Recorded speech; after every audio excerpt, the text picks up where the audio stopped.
said, "We're terminating you effective immediately. Security will escort you out," without even glancing up from his MacBook. Still logged into his first promotion cycle, 55 years old, and watching a kid I once taught how to read financial statements try to end my career with a pre-written line. No handshake, no explanation. Just an uneasy HR rep behind him, standing like she expected the whole situation to go wrong at any moment. The ink on his promotion paperwork wasn't even dry, and he was already acting like the final authority. Bradley Patterson Jr. had his styled haircut, newly framed Stanford MBA, and inflated confidence you get from thinking you're a disruptor. He didn't ask anything, didn't react, just read from the tablet exactly as someone coached him, his father, a consultant, or maybe the mirror in his office. I didn't argue. I stood, adjusted my jacket, and handed over my badge with the kind of composure you develop after 28 years in logistics and 6 years in the Navy. He believed he was firing me, that this was his big step toward modernizing Anchor Point Logistics. All I said was, "I want to do this properly. Tell your father the board meeting in 3 hours will be interesting." Then I walked out, past the silent HR rep, past the confused security guard, past the framed photo of the founding team that included me next to Bradley Sr., taken when we opened the Chicago headquarters in 1996. And while you're here, if this kind of corporate mess already irritates you, hit that subscribe button and give it a like. It helps the team keep uncovering these stories and showing what actually goes on behind polished office doors. You'd be surprised how often the person being fired holds the real leverage. Now, back to the takedown. 3 hours. That's the time Junior had between his first attempt at firing someone and his first legal problem. I imagine he celebrated, maybe posted on LinkedIn about bold decisions for digital transformation or future-focused operations.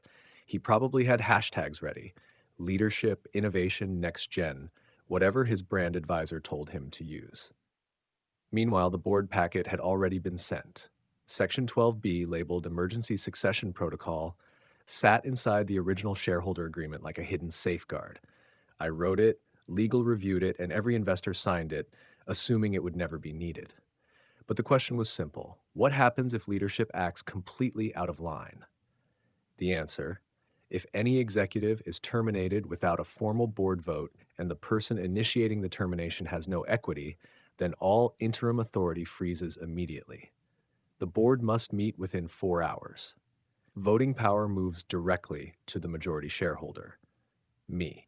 While Junior imagined his win, I activated that protocol, dated, signed, time-stamped, and delivered to every board member, investor, and legal representative tied to Anchor Point.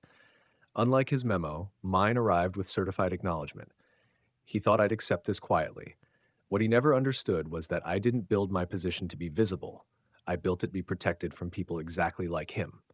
Entitled, impatient, inheriting authority instead of earning it. There's a reason my ownership percentage doesn't appear in company brochures or on the leadership page. I was the foundation, backup system, steady hand when lawyers circled or competitors chased our biggest clients. I didn't want attention. I wanted security, consistency, and equity, and the equity mattered. While they named conference rooms after the founders' grandkids and handed out plaques to people barely past a year, I collected percentages. A half point here, a full point there. Options instead of bonuses. Voting shares instead of titles. Each major deal, every new investor, I negotiated another piece. Quiet and steady. I didn't play poker. I built the table. Back when Anchor Point was 3 folding tables and a whiteboard and Bradley Sear handled compliance with handshakes, I stepped in. I organized operations, secured contracts, and stabilized the whole structure. He offered me a VP title and a corner office. I asked for equity instead. "You'd rather own the foundation than sit in the penthouse," he joked. "Exactly," I answered. By year 7, I held 18%. By year 15, 35%. When the CFO quit after a budget dispute, I bought his 15% at a discount. He needed cash for a divorce. When Bradley Sr., his brother, lost a patent lawsuit and wanted to settle quietly, I took his last 22% in exchange for an NDA and his promise to leave our clients alone. That brought me to 72%. Majority ownership registered properly with the state, no announcements needed. Inside that ownership sat Section 12B, the clause everyone ignored because it had never been triggered. It stated that If a non-equity executive terminated a founding team member without board approval, all executive powers paused for shareholder review. I wrote it after Junior's cousin tried to fire half the warehouse staff during a budget meltdown 13 years ago. That was the last time anyone misused authority, until today. Because what Junior didn't grasp, and what business school rarely teaches, is that inheriting a role isn't the same as inheriting control. Control isn't given. It's not a nameplate or a title. It's in the contracts, the details, the protocols written during late night calls with anxious investors asking what would happen if an unqualified family member ever ended up in charge. Turns out it activates just like this. One poorly handled termination, no board vote, no justification, no process. Just a 29-year-old with a new email signature walking into my office as if he were leading a takeover film. By reading that script, he triggered a legal mechanism that had waited 13 years for someone careless enough to set it off. Section 12B was now active. I didn't just send the notice. I sent a full legal packet. Shareholder statements, equity charts, archived approvals, timestamps, notarized records, and his original termination memo, errors and all. They would be discussing that moment for years. Because while he focused on figuring out executive garage access and upgrading his security clearance, the board was reading a memo titled Immediate Suspension of Executive Authority, Section 12B Protocol. He was about to learn what actual authority looked like, and Bradley Sr. had no idea his successor had just stepped on a landmine with the family name printed on the trigger. But that call was coming, and no one would be amused. Somewhere on the 12th floor, in a glass office he hadn't earned and didn't fully understand, Bradley Patterson Jr. was likely celebrating, thinking he had solved a major problem instead of creating the worst one of his career. First day, first big decision. He probably texted someone. Time to modernize this place. He leaned back in the leather chair, opened his laptop, and started drafting a company-wide message about upcoming changes and strategic restructuring. Something about digital transformation and removing outdated practices. He paused halfway through typing, leadership requires making tough calls for long-term vision, unaware he was about to lose both leadership and vision. Meanwhile, in legal, the board members were opening a different kind of package. A priority envelope stamped confidential, Section 12B activation. The courier had delivered it 25 minutes earlier, handed it to assistants like formal notices, and left without comment. Inside was a thick stack of documentation. Cover page, Section 12B activation, shareholder transition proposal. Subheading, request for emergency board meeting under bylaw 8.4. Attached was the signed trigger letter, dated that morning, time-stamped at 6:47 a.m., hours before my termination. Following it was a full equity breakdown showing every share I acquired across 28 years, each transaction, every board-approved agreement, a complete ledger with notarized records and verified state filings. The reaction wasn't sudden, it came slowly. The realization that they weren't just dealing with a problem, but entering potential litigation, and they never saw it coming. When Bradley Sr.'s general counsel skimmed the clause and reached the key phrase suspension of executive authority upon unilateral termination by non-equity appointee, he said, "Oh no," then repeated it, quieter. The packet also included a mandatory meeting notice. The board had to convene within 4 hours. That timer was already running. I ensured that. I didn't need to be in the building. The law, the contracts, and the documents were all in place. By the time Junior's Instagram story showed champagne and first move made with a looped boomerang, his name was already flagged in corporate systems as the sole initiator of a termination he had no authority to make. Across the city and in other time zones, board members were canceling lunches, skipping golf outings, and clearing their schedules. They weren't pleased. They were obligated, because once Section 12B activates, it stops being about internal disputes. It becomes about fiduciary duty, voting rights, SEC compliance, and personal liability. Their names were on filings they hadn't looked at in years. This wasn't a family disagreement. It was a formal reversion of corporate control. And there, clearly listed, was the number they had overlooked. 72% majority shareholder voting control. Emergency recall of all executive appointments made in the past 48 hours. Immediate suspension of any authority not approved by the board. My authority restored the moment his was revoked. The notable part? The clause wasn't just valid, it was irreversible once filed. That detail was added during an investor scare 8 years earlier. They wanted assurance that if someone acted irresponsibly, no apology or withdrawn memo could undo the activation. There was no undo button. So while he walked through headquarters with his transformation checklist, trying to access financial dashboards, boardroom chairs were already being arranged. Bradley Sr. hadn't arrived yet, but his phone had buzzed 6 times in the past hour. He ignored the first 5. Golf time at Meadowbrook Country Club was something he rarely interrupted. But the 6th call kept ringing, sharp and direct, from his general counsel's line. He answered with a grunt, cigar still in his teeth. "This better be urgent, Morrison." What followed wasn't simply urgent, it was serious. "We need you at headquarters immediately," the voice said. "Your son signed something this morning. We have a situation."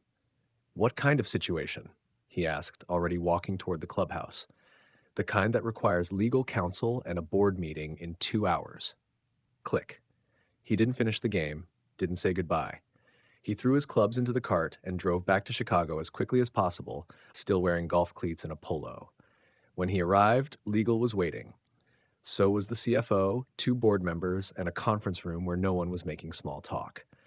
The general counsel skipped pleasantries, opened his briefcase, and read in a steady tone, "Per Section 12B of the amended shareholder agreement, any executive termination carried out by a non-equity appointee without a prior board vote results in immediate revocation of all interim leadership authority and automatic reversion of control to the majority shareholder pending emergency review." Bradley Sr. froze. He stared at the paper as if it were written in another language. His face paled, and he asked the question everyone expected. "Who authorized the termination of Chuck Patterson?" Nobody responded. The room felt still. He asked again, louder, "Who signed off on firing Chuck Patterson?" The CFO cleared his throat and looked toward the HR director, who seemed unsteady. Finally, the general counsel answered, plain and direct, "Your son, alone, without board consultation or shareholder approval." The silence that followed was exact. Bradley Sr. blinked slowly, the color fading from his face. He doesn't have termination authority," he said, as though stating it might change the outcome. "No," the attorney confirmed. "He doesn't. He was appointed CEO by board resolution, but he holds 0 equity. His authority is entirely derivative, which means under Section 12B, his unilateral termination of a founding team member is invalid and automatically triggers succession protocol." Bradley Sr. ran his hands through his hair, pacing, murmuring to himself. Then louder, "This is a misunderstanding. I'll talk to him. We'll retract the termination." The attorney cut him off. "There is no retraction. The protocol is active." The paperwork had been filed before the termination was carried out, time-stamped, notarized, and sent to all stakeholders. "You have exactly 2 hours before the emergency meeting begins." "But he's my son," Bradley Sr. said, his voice unsteady. "He's not a shareholder on this board," the attorney replied. "And right now, he's in the executive suite planning a corporate restructure he has no authority to execute." Bradley Sr. sat heavily, as if the chair had been pulled from under him. His hands shook. He no longer looked like the confident founder of a $450 million logistics company, but like a businessman realizing he'd given real power to someone who didn't understand the responsibility. "What happens now?" he asked quietly. The general counsel closed his briefcase. "You sit in that conference room, you listen, you don't interrupt, and when Chuck Patterson walks in, and he will, you remember that he controls 72% of this company and has every legal right to adjust leadership as he sees fit." "God help us all," Bradley Sr. muttered. As he stood, slowly and with effort, reality clearly hit him. He had never granted me power. I had gained it, one negotiated contract at a time, across 28 years of building something he assumed belonged only to his family name. At exactly 2:58 p.m., I walked back into Anchor Point Logistics. Same building, same marble lobby with the company history etched into the wall, but everything was different. The security guard who escorted me out 3 hours earlier now nodded respectfully and held the elevator. The receptionist, who avoided eye contact during my termination, now smiled and said, "Conference room A, Mr. Patterson. They're waiting for you." I took the elevator to the 12th floor, past Junior's office while he made frantic calls, likely asking for advice on avoiding a corporate takeover, and entered the conference room at 3 p.m. Every board member was present. 8 faces, some pale, some resigned, all aware they were about to witness a major shift.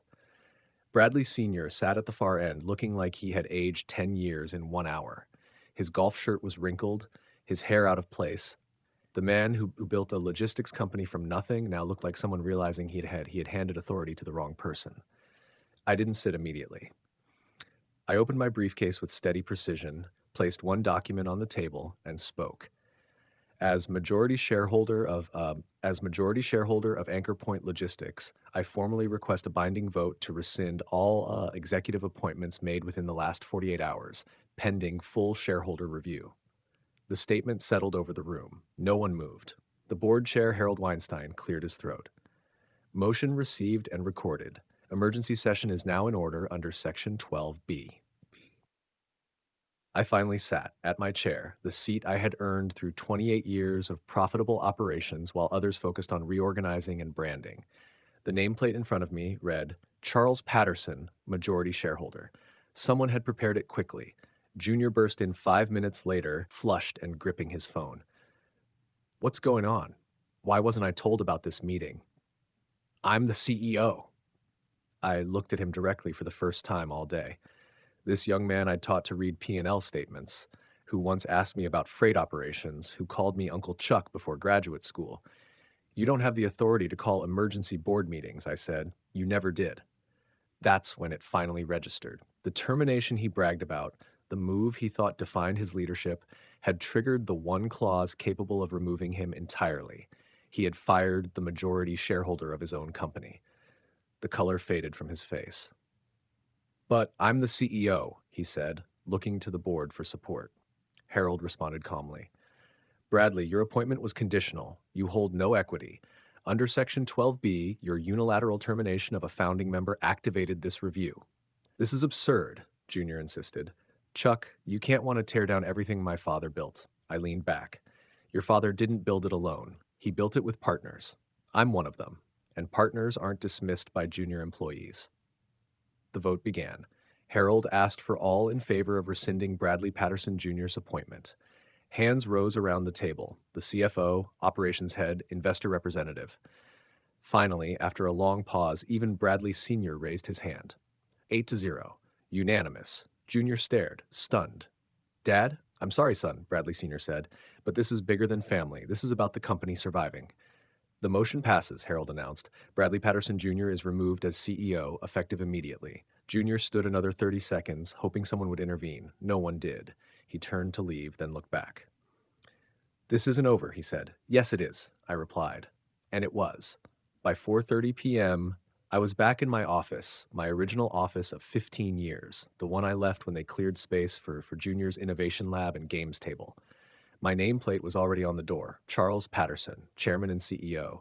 Junior was escorted out the same way I had been earlier, except his exit was final. No rapid return, no hidden safeguards. Just security walking him to his BMW, parked in the founder's reserved spot earlier that morning. Everyone noticed the irony.